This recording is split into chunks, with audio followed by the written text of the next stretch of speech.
পবা থানার সদস্য সচিব রাজ্জাক ভাই, আমার সামনে আরো কিছু আছেন সহযোগিতা করেছে ডন ভাই।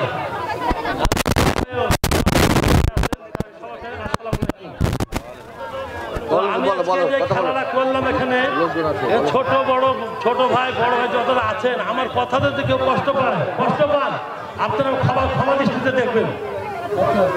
আর আমরা এই যে মোটামুটি 16-17 বছর আমরা খেলা করতে পারিনি, খেলা হয়নি। আগামী যদি আপনারা ধানের শেপ ভোট দেন, আমরা যদি ক্ষমতায় আসতে পারি, তা আপনাদের প্রতি বছর আমি এই খেলা আনন্দ করতে দেখি। আর হলো যে আমরা এখানে ধানের শেষ ভোট একসাথে সবাই কাঁধে কাঁধ বেঁধে ধানের শেষ ভোট করবো। আর কারোর সাথে আমরা তর্কে জড়াবো না। আরেকটা জিনিস হলো অ্যাডভোকেট শফিকুল হক মিলনের এই আমাদের 8 নম্বর ওয়ার্ড বাড়ির পাশে আওয়ার ওয়ার্ড আমাদের না। আমরা যে রাস্তায় আমি অনেক দুই দিন হাঁটতে গেছি, ভাইয়ের সঙ্গে কিন্তু আমার দেখা আছে।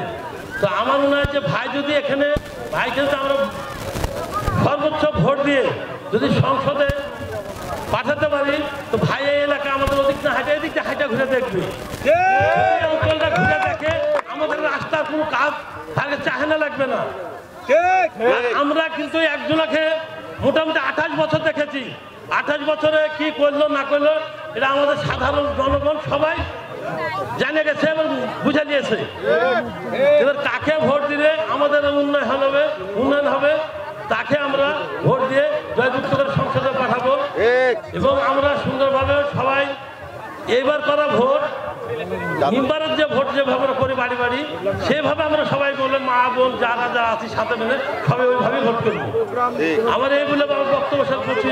খুদা হাফেজ।